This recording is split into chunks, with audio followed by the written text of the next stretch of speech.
Assalamualaikum warahmatullahi wabarakatuh. Di video kali ini saya akan menjelaskan tentang strategi pembelajaran yang terkhususnya yaitu strategi pembelajaran peningkatan kemampuan berpikir atau SPPKB. Apa itu strategi pembelajaran peningkatan kemampuan berpikir? SPPKB merupakan strategi pembelajaran yang bertumpu kepada pengembangan kemampuan berpikir siswa melalui telaah fakta-fakta atau pengalaman anak sebagai bahan untuk memecahkan masalah yang diajukan. Dengan menerapkan mata pelajaran akademik seperti matematika, bahasa Inggris, maupun sejarah ke dalam tugas-tugas yang berhubungan dengan dunia nyata dan ke dalam masalah yang mereka alami. Adapun karakteristik strategi pembelajaran ini yaitu yang pertama, proses pembelajaran melalui SPPKB menekankan kepada proses kekuatan mental siswa secara maksimal. SPPKB bukan hanya model pembelajaran yang membiarkan siswa untuk pasif atau sekedar mendengar dan mencatat apa yang disampaikan oleh guru. Tetapi SPPKB menginginkan agar siswa aktif dalam aktivitas proses berpikir. Setiap kegiatan yang berlangsung disebabkan dorongan mental yang diatur oleh otaknya.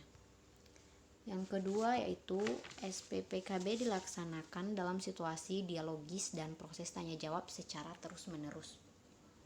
Tujuannya adalah untuk memperbaiki dan meningkatkan kemampuan berpikir siswa untuk memperoleh kemampuan yang mereka bangun sendiri.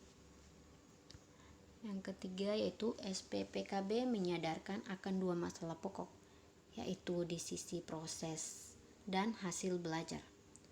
Proses belajar diarahkan untuk meningkatkan kemampuan berpikir, sedangkan hasil belajar itu sendiri diarahkan untuk membangun pengetahuan penguasaan materi pembelajaran. Strategi pembelajaran ini memiliki kekurangan dan kelebihannya. Kelebihannya yaitu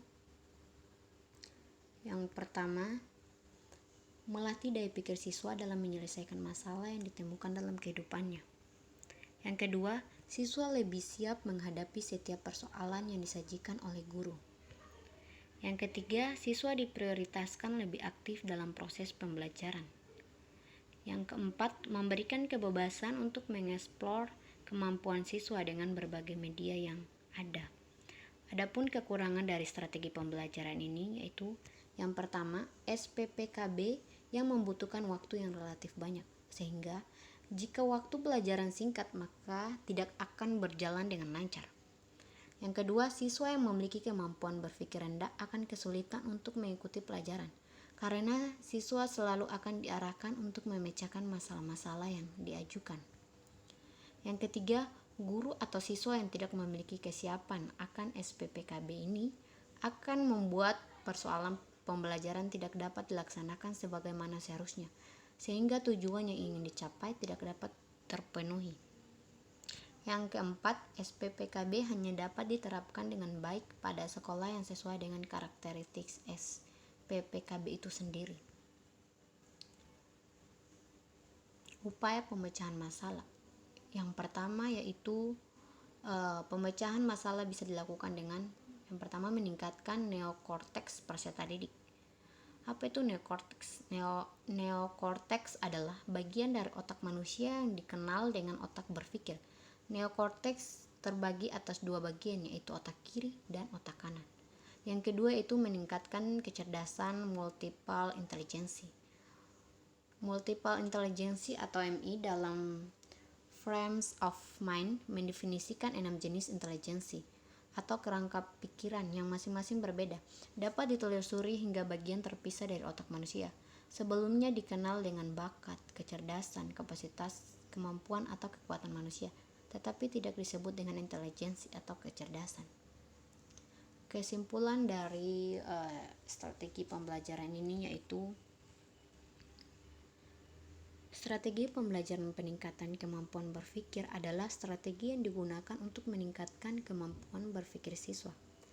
Dalam SPPKB, materi pembelajaran tidak disajikan begitu saja kepada siswa. Akan tetapi, siswa dibimbing untuk menemukan sendiri konsep yang harus dikuasai, melalui proses dialogis dan tanya jawab dengan memanfaatkan pengalaman siswa.